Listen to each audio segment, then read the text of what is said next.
Hello and welcome to our first night of the Unchained Healing from Addiction series here in Spartanburg.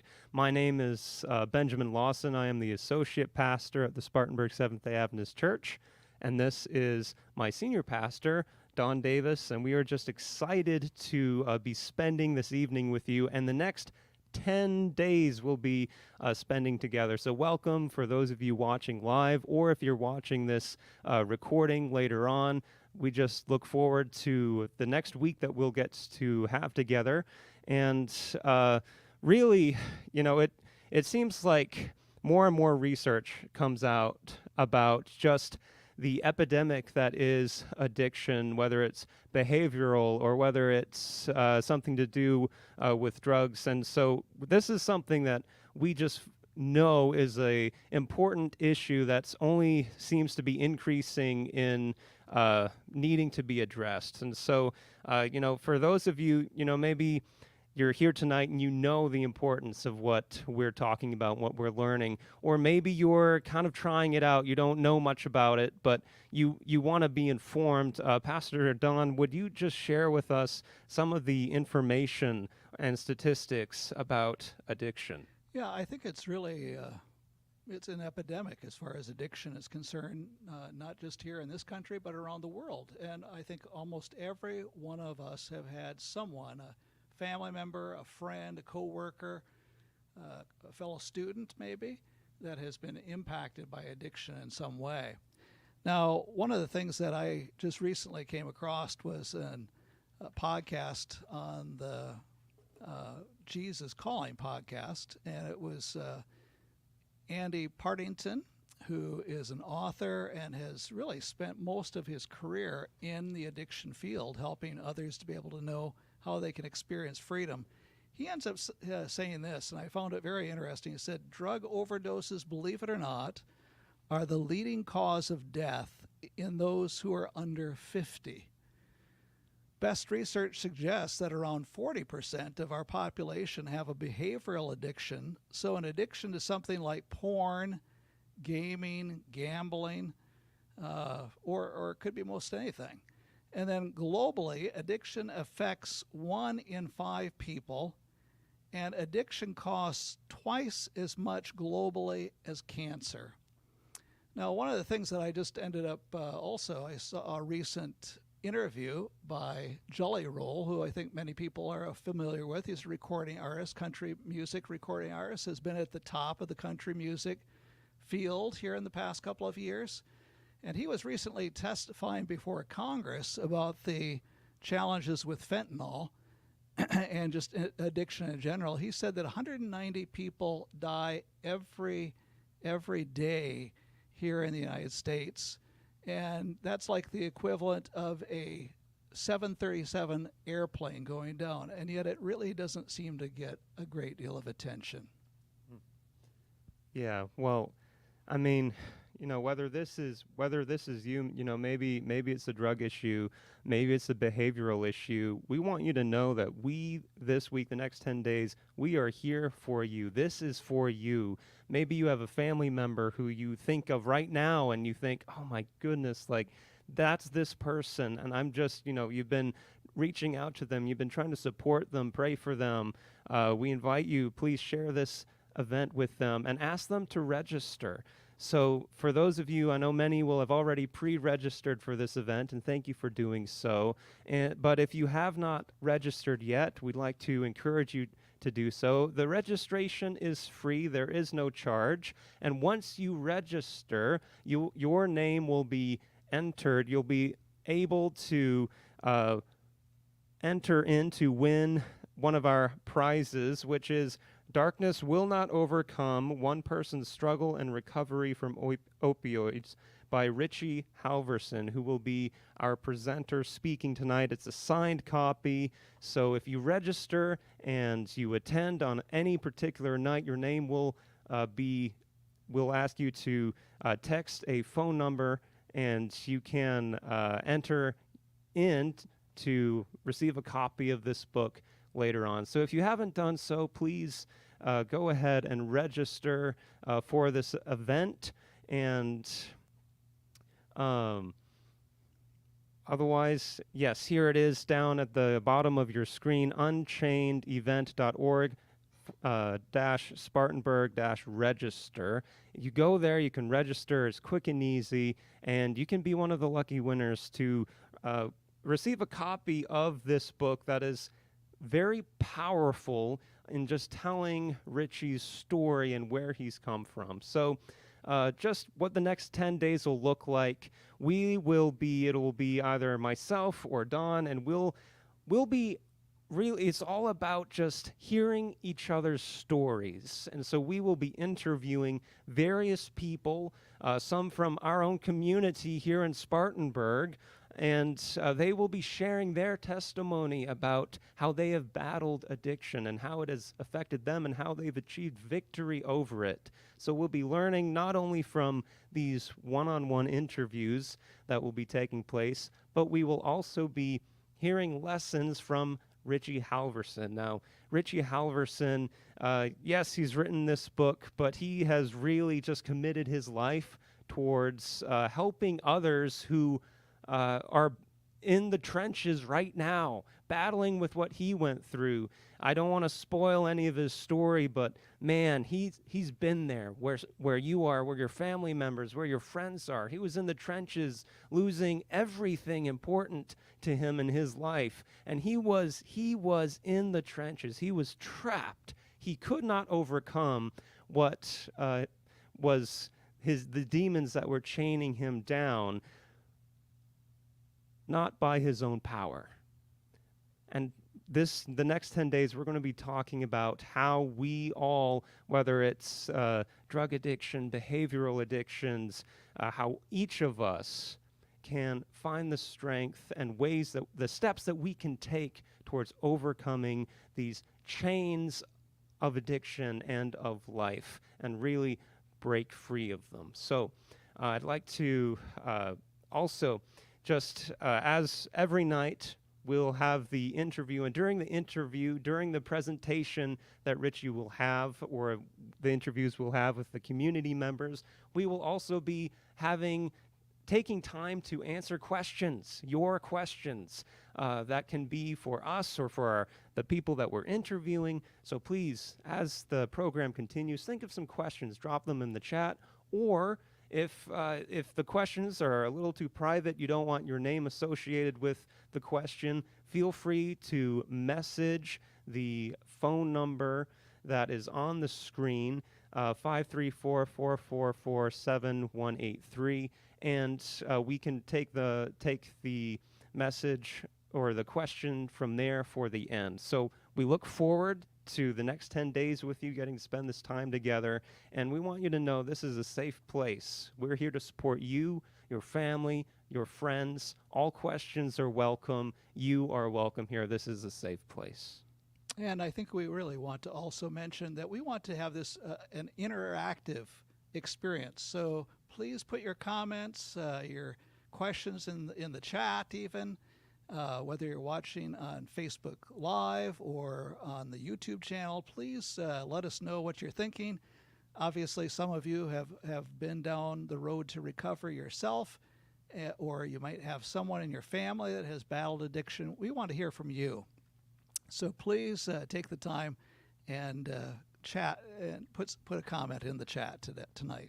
And actually, a great first way to interact, we want to hear where everybody is watching from. Right? So we're obviously here in Spartanburg, but hey, if you're in a different city, maybe you're in Spartanburg, maybe you're in another state or country, we want to hear about it. So go ahead and drop in the chat, where are you watching from? What city, what location? And of course, all these sessions will be archived, right? Archived every night on the YouTube channel. So if you have a friend or a family member that you want to be able to go and watch and kind of bring them up to speed, you can be able to send them a link to the YouTube channel and they can watch there. Absolutely.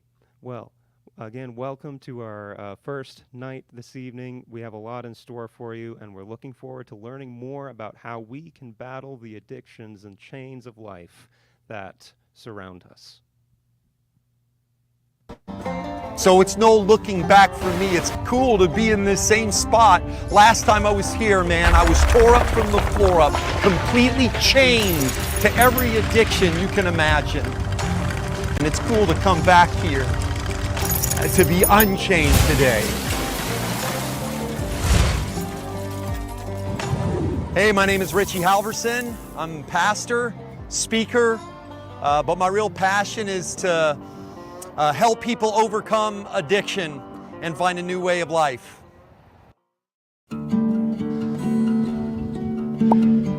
It's kind of crazy, but the last time that I was here in this spot, I was jobless. I had just been kicked out of the halfway house where I was living because I had stolen from the halfway house manager because I was in active addiction using. My wife couldn't let me home. She wanted to let me home, but she couldn't let me home because she couldn't trust me there either. No one was safe. You know, that's the problem with addiction, is it infects and affects everybody in the family. It hurts everybody. It affects everybody's peace of mind and their ability to enjoy life. And so I was literally at my bitter end, that bottom you hear them talk about in addiction. I was there. I was living out of my car just down at the bottom of this hill. And I remember the night before I went to treatment for the last time, I came up here. And I remember it was nighttime. It was just absolutely clear, crystal. I could see Nashville just clearly from here. I had come here so many times in my active addiction. I basically came to this threshold where I made the decision, okay, either I'm gonna die or I'm gonna give this thing one more try. Images of my children kept going through my head, images of my wife and my family, images of the person that I used to be. And that's the problem with addiction. We become someone else. I wasn't the same person that I was before. It completely changed me inside and out. We live to use and we use to live. Addiction had reduced me to this point of just mere survival. I didn't care about nutrition and eating. I was 50 pounds underweight, begging for money, doing the very things that I never would have thought in a million years that I would be doing. That's what addiction brought me to that place. And so on that night, I was here. It was actually Christmas Eve that I came up here. I spent that Christmas Eve alone.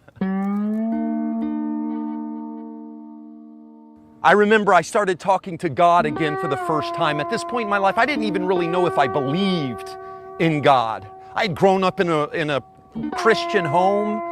My father was a pastor. I grew up in a loving family. You know, addicts don't just come from broken homes or bad areas or bad neighborhoods. Addiction comes from everywhere. It affects everybody.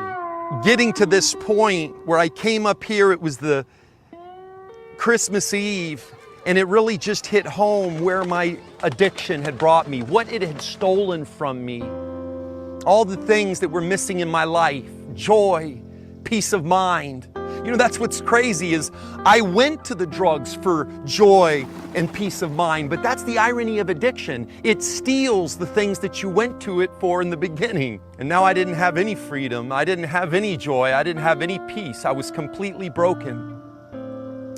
And so sitting here, I started talking to God and started saying, you know what, if you are there, I need your help. I'm completely fed up with this way of life. I can't do this anymore. I'm hurting from the inside out and I need help. And so I came up here and had a conversation with God for the first time in a long time. I didn't even know if at this point God was even there or if there really was a God. And so I started praying up here on Lover Circle. Started talking to God for the first time in a very long time. Said, man, if you're there, I need help. I can't do this. I completely felt worthless and hopeless and helpless. But something spoke to my heart and told me, don't give up. Don't give up yet. In recovery, we have a saying, don't give up 5 minutes before the miracle. And so I was at this point and I heard that don't give up, and I made the decision that evening right here in this spot looking over the city to go to treatment one last time. And that's what I did. The very next morning, I got, my parents sent me tickets. I got on a plane and I went to treatment. I grew up in a pretty religious home and had a pretty good family upbringing, and parents who loved me, and two sisters that were never getting into trouble. And then I came along. And in high school, I started getting in with kind of the wrong group of people that were kind of going in the wrong direction. And my story is pretty much that generic story. In the beginning, using was fun. It was the party. But then it got bad, and it got to where I was using every day, all the time.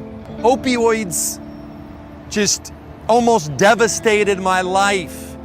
And I couldn't go to enough doctors to get the amount of prescriptions and drugs that I needed. And so I started calling in my own prescriptions, impersonating a doctor and calling them in. And I got away with it for a long time, but you may get away with it for a while, but eventually you're going to get caught. And eventually I did. I would impersonate the doctor and call in those prescriptions. And one time I was at a pharmacy not far from here and had called in a prescription, and I'm walking in the store to get it, go to the pharmacy, they're on to me. I know they're on to me. I get ready to leave. And as I'm coming out of the store, about 5 squad cars pull up in front of the store, and they arrest me there on the spot. Now you would have thought that was enough to kind of wake me up from this, but the reality is it takes more than that.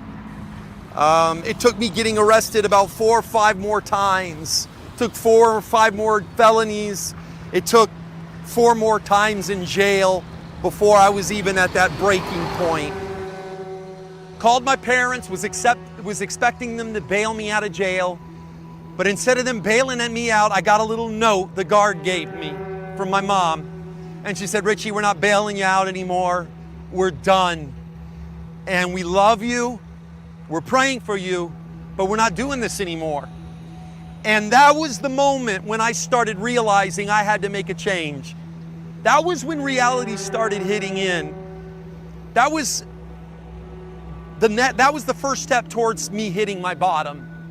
So don't enable people. Love them from a distance. Give them that tough love, all right? But don't enable them. In recovery, we call it, you can love your family to death.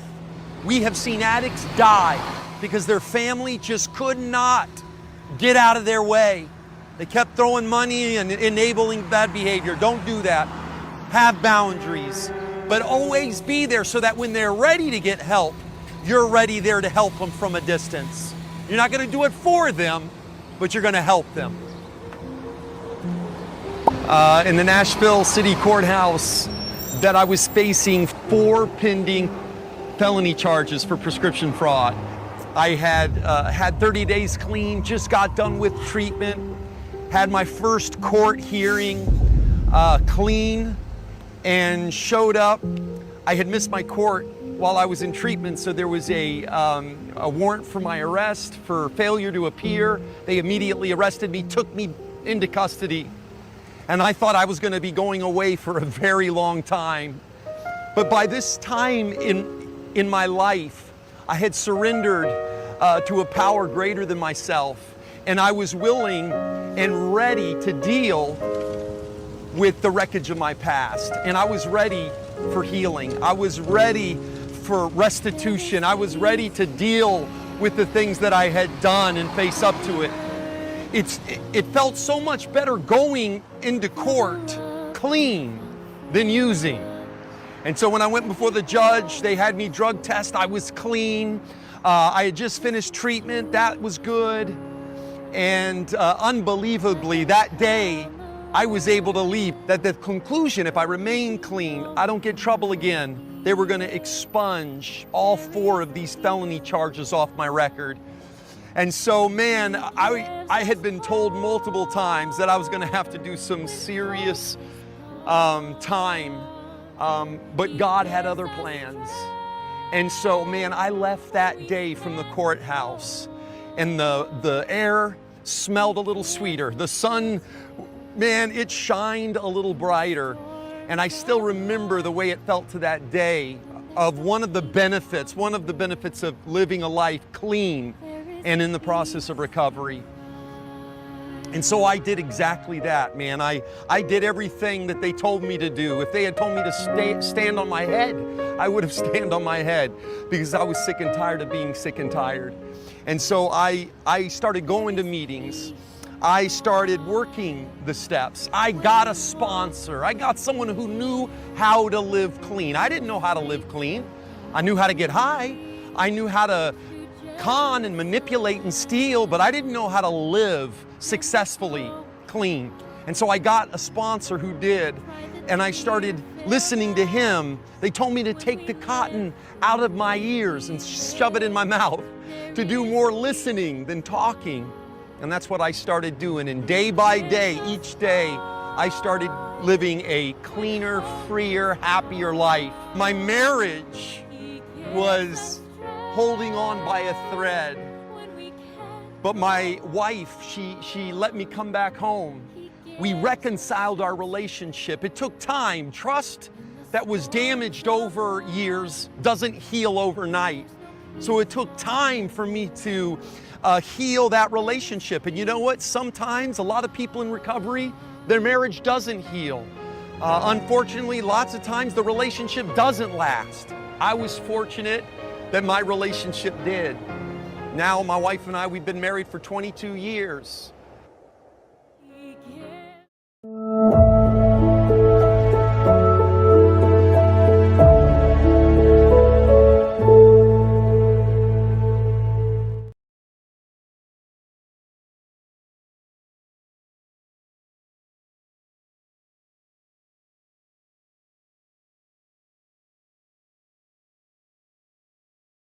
Richie. So like his story, like my family was praying for him. We were trying to support his parents like during that time. And hey, it's rough. Like but what he just has, an amazing testimony. If you were blessed by that, why don't you go ahead and just write blessed in the comments, or thank you if you really appreciated Richie sharing his testimony. So again, if you have a question, please either comment in the chat. If you have a question for Richie, he'll be joining us later. Or if you want to text this phone number on the screen, you can message that as well. Yeah, I mean, just hearing his testimony, it just really is gripping, and I think it is because we see so many others, we've lost classmates or friends, family members, maybe coworkers, others that have succumbed to addiction and have actually, their lives have ended prematurely.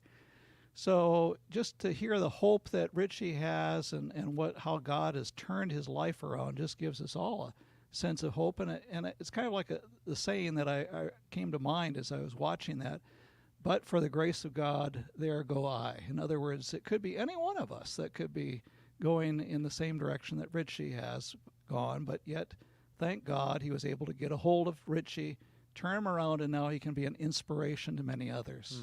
That's right. That's right. Hey, right now you may feel like, I'm in the trenches. I'm chained down. But if you're watching this, it's not too late to take that step in the right direction. And hey, one day you can share your story with someone who's struggling and lift them up along the path to recovery. So at this time, we're going to have another message from Richie Halverson that will also inspire you, and we pray that will be a blessing to you where you are in your life right now.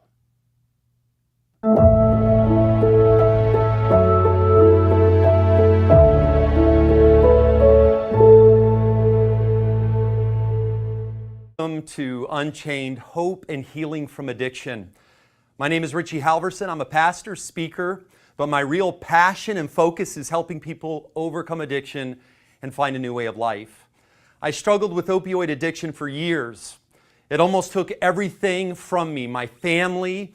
I couldn't hold a job. I couldn't go more than a few hours without using. Jails, institutions, and the next thing for me was death. But friends, when I finally got sick and tired of being sick and tired, and I asked for help, and I began working a program of recovery, man, the chains that once held me back began breaking. And that's what this series is all about. Living a life unchained. This series is a 10-part series. Each session will look at different aspects of addiction, examining the problem, but more importantly, getting into the solution. In order to have a life unchained, we have to start breaking through the chains that keep holding us back. Whether it's drugs or it's behavior, you name it. There is something that's holding you back from the life that you want to live. Every session we will have an interview, a different person who has struggled with a different addiction. But again, what we used is not near as important as why we were using them. I want to encourage this series is for everyone and anyone who wants to live a fuller and freer life.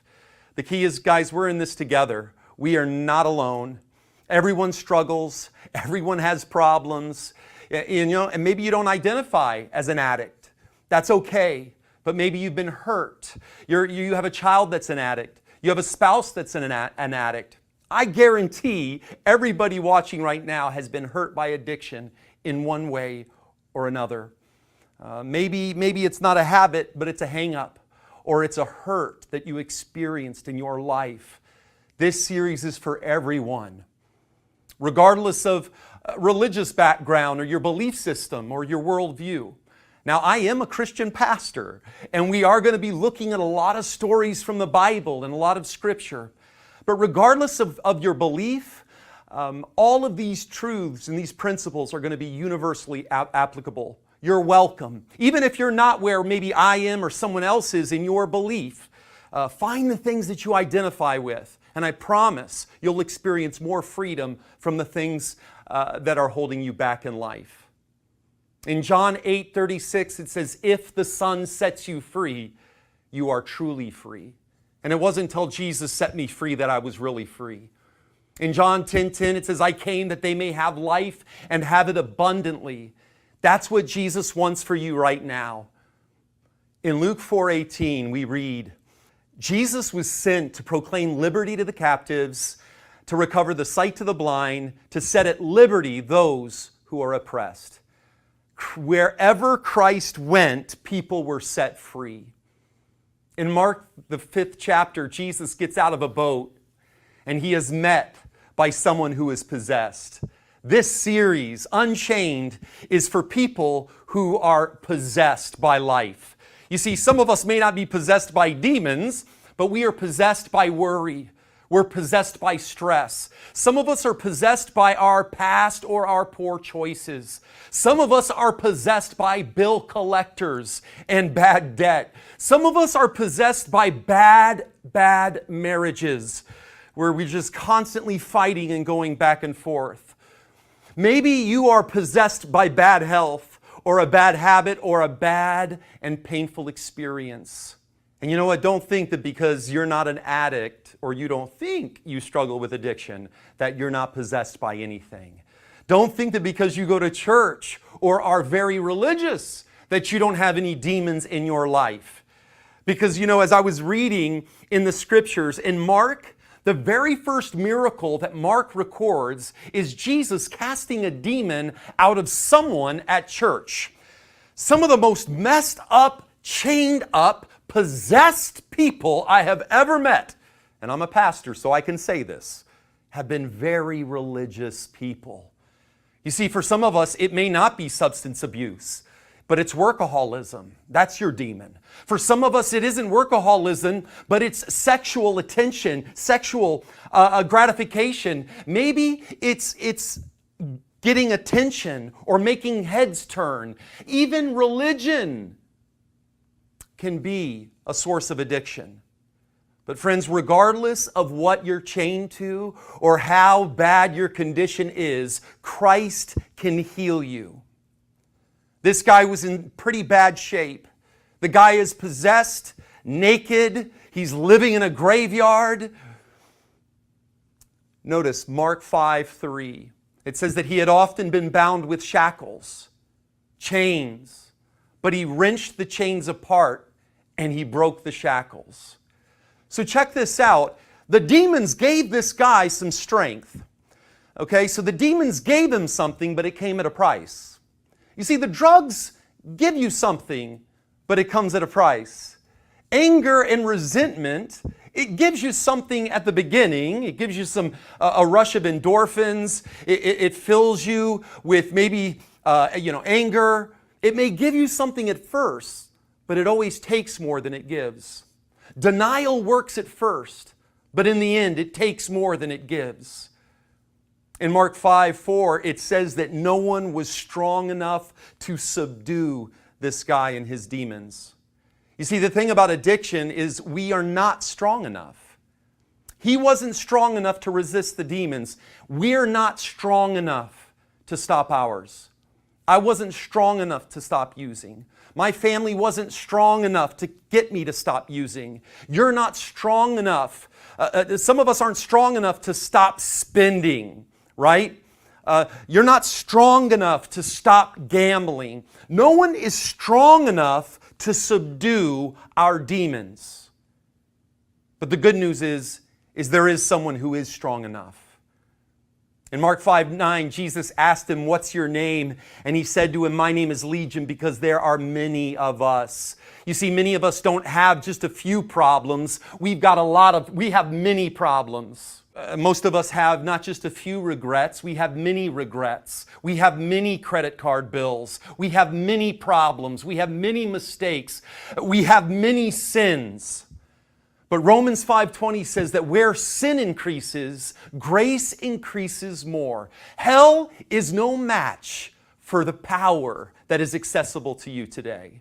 I find it interesting that this guy who is possessed, the Bible never records his name. And because the Bible never records the guy's name, we just call him demoniac. Think about it. We know him by his demons. And we tend to do that to other people, don't we? We know someone as, oh, she's the drug addict, right? She's a liar, right? He's an adulterer. He's got a terrible temper. But notice how Jesus is different.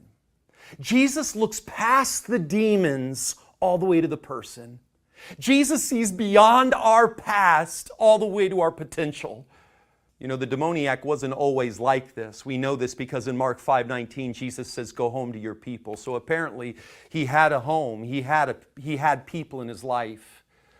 And so the question, and as I'm reading this, I thought, well, how did he end up like this? Maybe you're wondering, how in the world did I ever end up in this place? Maybe some couples are thinking, how did our marriage end up in this place? How did my son and my daughter end up in this place? You see, no child says, you know what, when I grow up, I want to be a drug addict. No one says, you know what, when I grow up, I want to declare bankruptcy.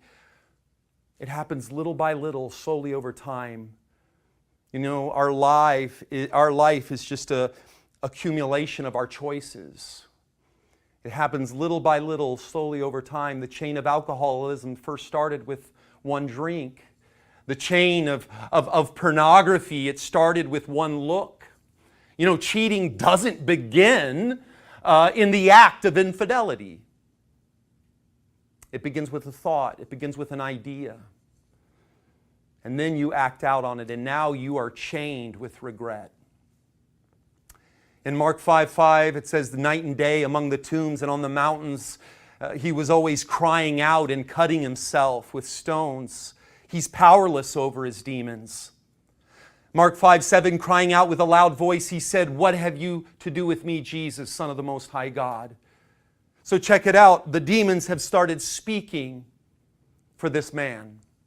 They're the ones calling the shots. They're the ones telling him how it is. I wonder, is your fear telling you what to do? Is your past dictating your future? Are the drugs telling you when to get up in the morning and when to go to bed? You see, we become powerless over our addiction and our lives become unmanageable. And so what do we do? Well, what did this possessed guy do? In Mark 5:6, it says that when he saw Jesus from afar, he ran and he fell down before him. You see, if you want to live a life unchained, we're gonna have to recognize that we need help. We need someone stronger in us than just us to step in and help us with our demons. This possessed man, he falls at Jesus' feet. The Greek word for fell means to lay prostrate. It's a word that's associated with prayer and worship. Now, a lot of people in the world don't like to admit, but everyone worships something, all right? Regardless of whether you believe in God or you go to church or you do anything, regardless, everybody worships something.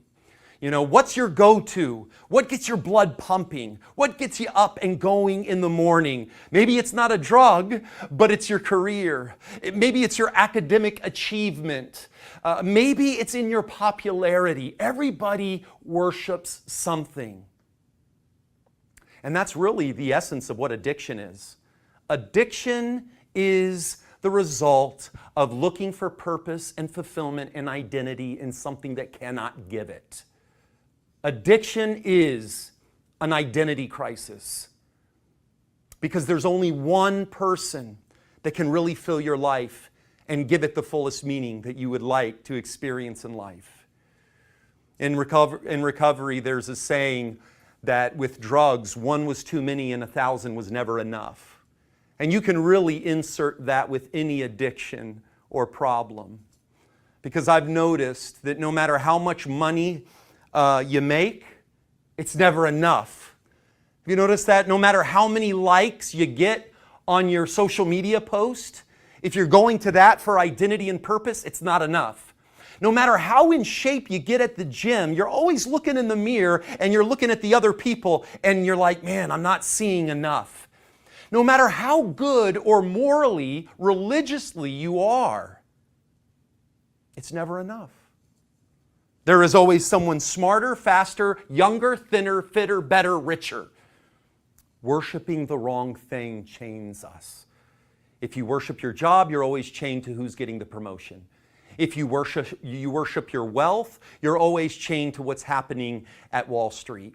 If you worship popularity, you're always chained to what people think about you. You're always trying to please people, and that's going to wear you out.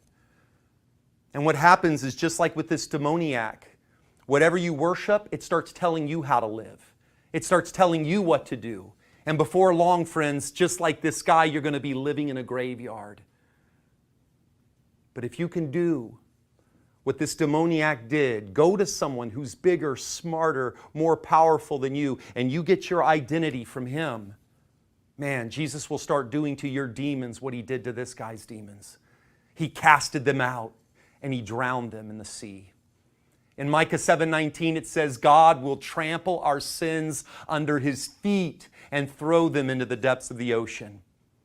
According to Mark 5:15, when people came to Jesus and observed the man who had been demon-possessed sitting down, clothed and in his right mind, the very man who had the legion, it says that they became frightened.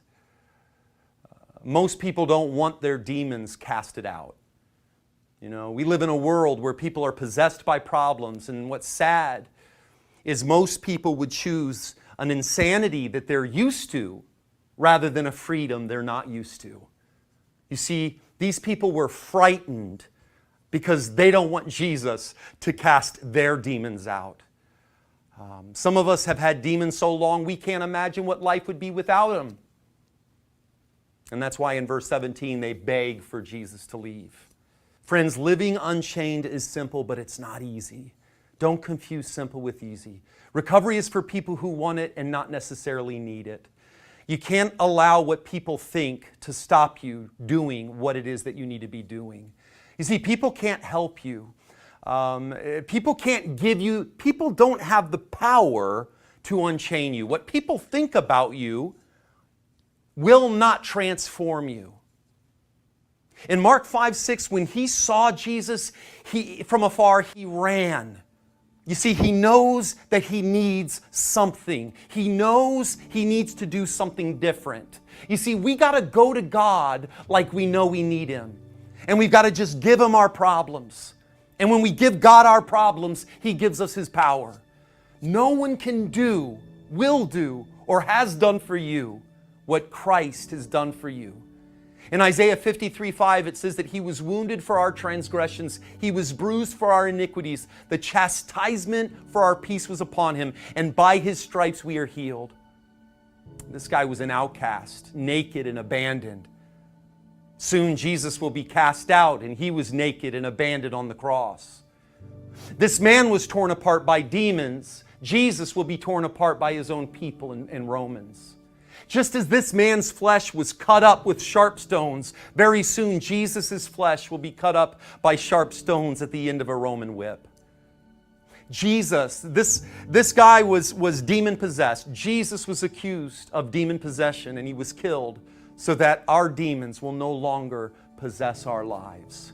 Jesus went into a grave so that you can come out of the grave. So are you chained to something today? Are you chained to a circumstance or a problem? Maybe you're chained to a regret or a fear, shame, guilt. Maybe you're chained to a resentment, chained to an addiction, chained to the worry of a person in your life who struggles with addiction. Maybe you think, you know what, I don't have a problem. I can control it. No, you can't. In fact, it's controlling you. You see, whatever's holding you back, we've got to lay it at the feet of Jesus. I lived in a graveyard long enough. I was in active addiction for many years, and it almost ended me up in a graveyard. Some of us watching right now have lived in a graveyard long enough. It's time to come out. In this series, we're going to explore so many tools that can help you live a life unchained. 2 Corinthians 5:17 says, if anyone is in Christ, he is a new creation. The old has passed away. Behold, the new has come.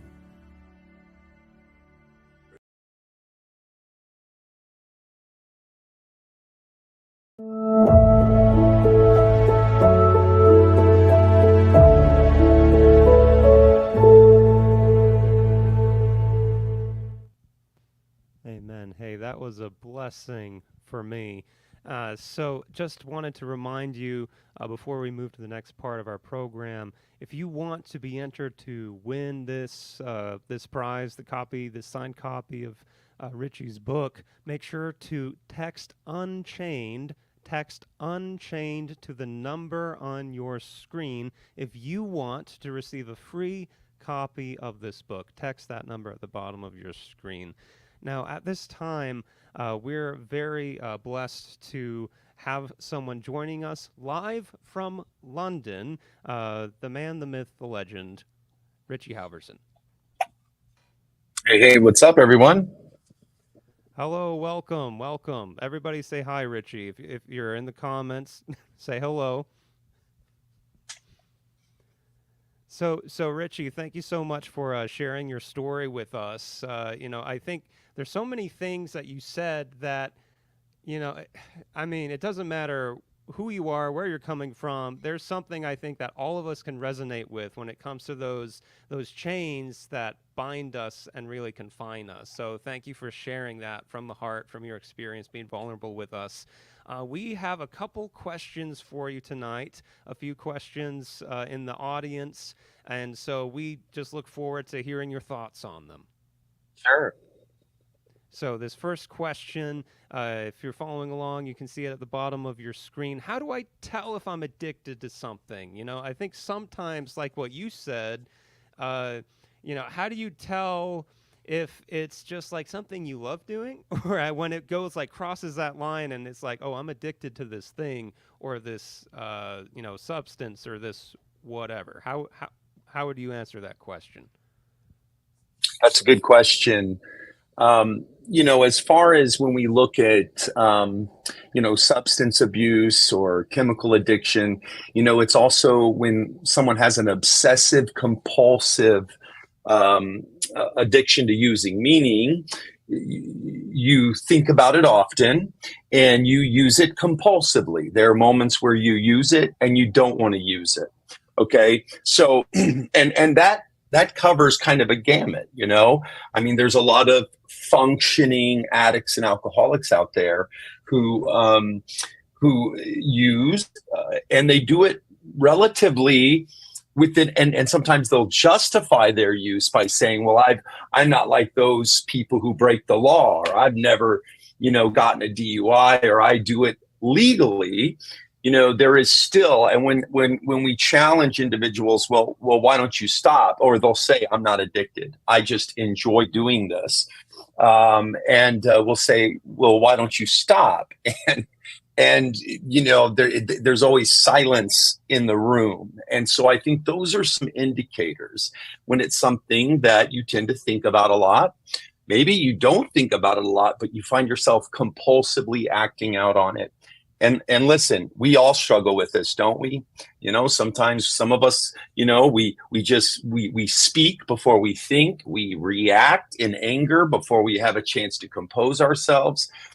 Some of us don't think twice to judge others. Maybe some churchgoers listening right now, we won't think twice about, looking someone up and down when they're not dressed the way we feel like they should be dressed.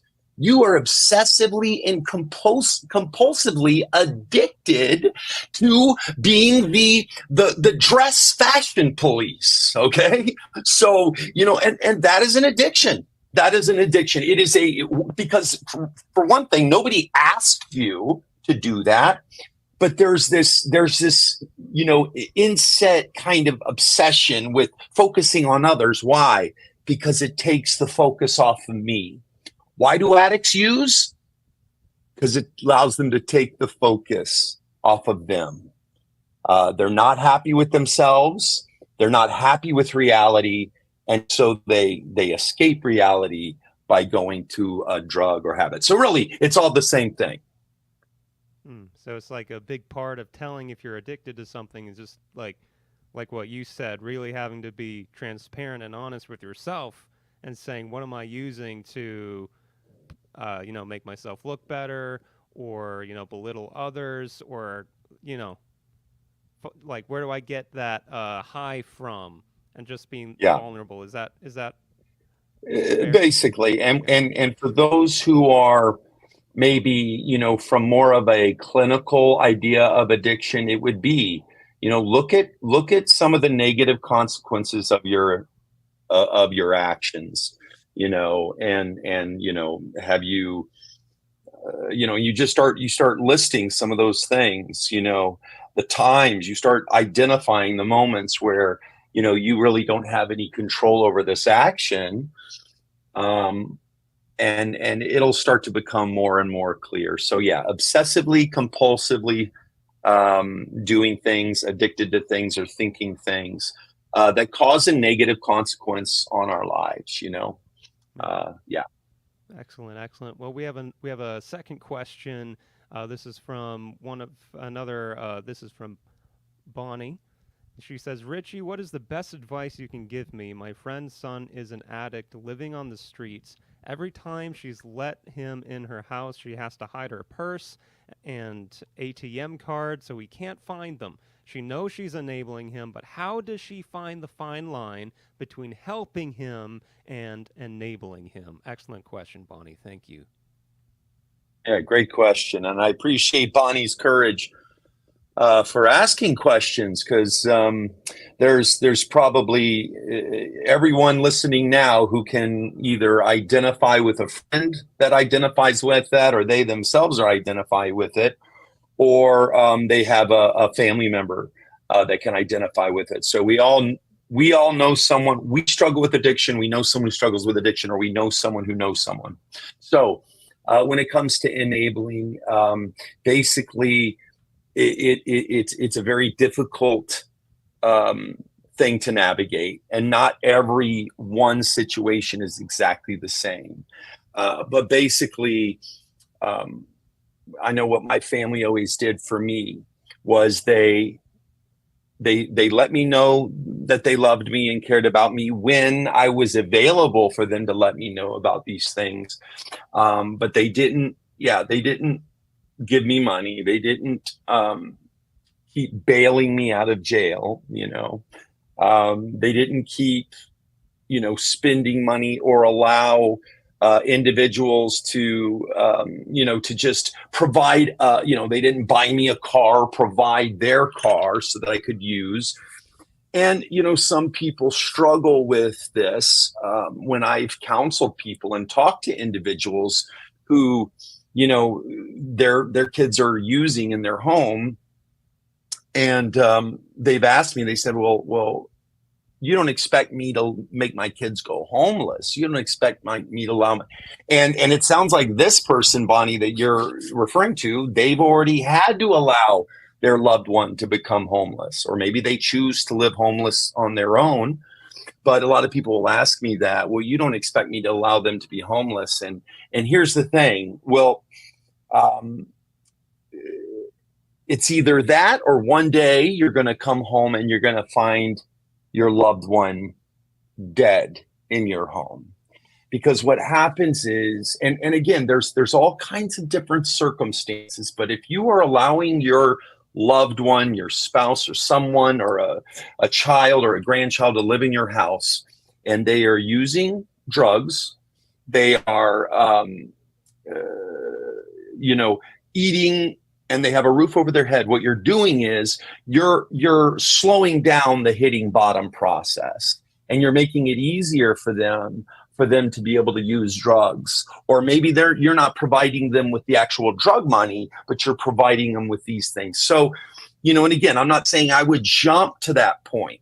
And what I'll often do is counsel these individuals, and I'll say, look, before you kick them out of the house, have boundaries. Say, hey, if you're going to live here, then the expectation is that you're going to random drug screens. And whenever people throw a fit about the random drug screens, that's a red flag.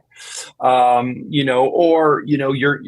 expectation is that I'm going to need you to work, or I'm going to need you to have a job. I need you to help with some of the finances. We need you to do this, having boundaries, So my family, they reached out to me time and time and again, and they never disconnected their love for me.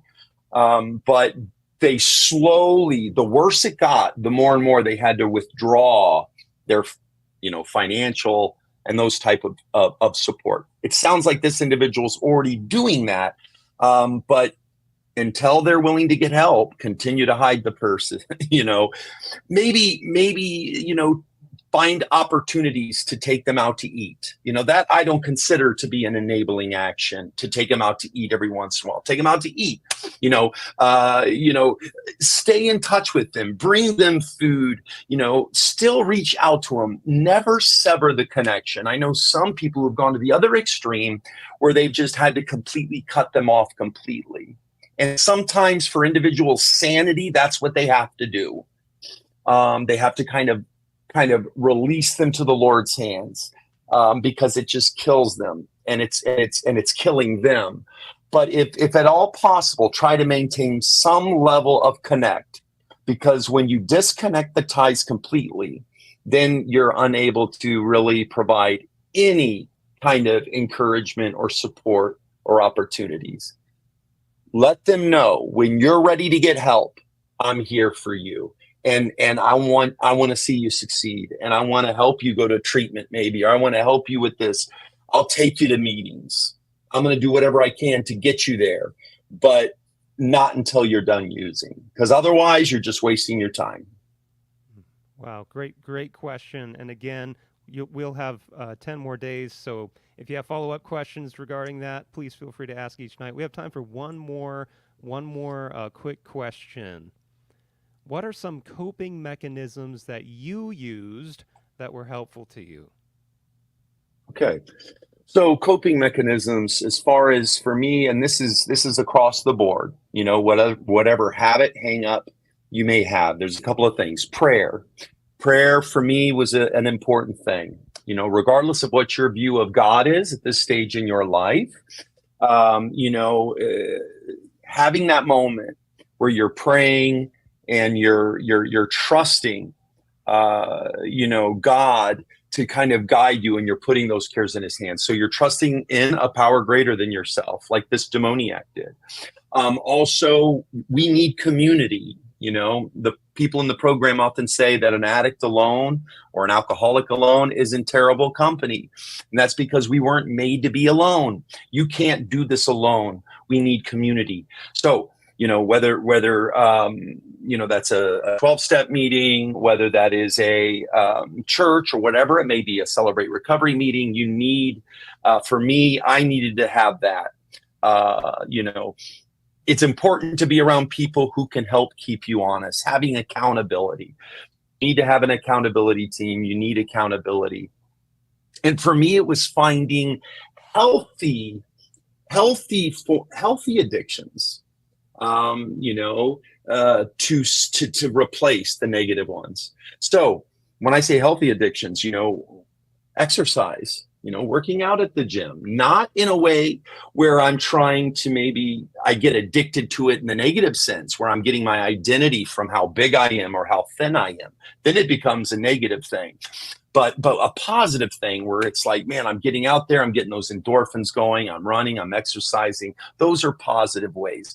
One of the greatest positive ways and coping mechanisms is one of my mentors would always say to me, the best way to get out of yourself is to serve someone else.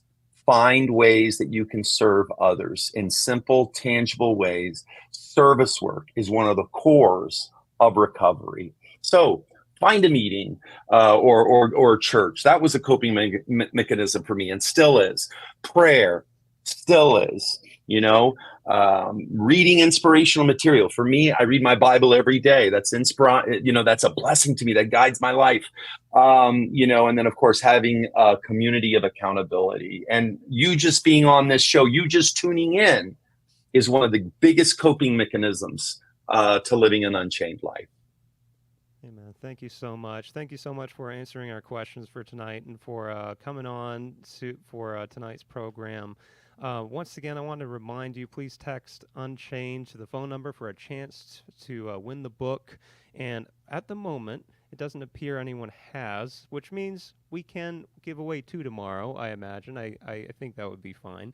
But otherwise, thank you for joining us for tonight's program. And we'd like to invite you to attend tomorrow evening, because we'll be starting a very special 2-part series. Do you want to tell us a little bit about that, Tom? Yeah, we're going to go and have a husband and wife who both went through addiction themselves, who were like Richie, had hit rock bottom, were homeless. So we're going to go and have them share their story. They live here in Spartanburg. They're going to share their story tomorrow, and then we'll hear part 2 on Saturday. So again, we hope that you can join us tomorrow night at 7 p.m. Invite your family and friends, others that you know, send them a link and encourage them to join us as well. Yeah, we'll see you tomorrow. Have a good one.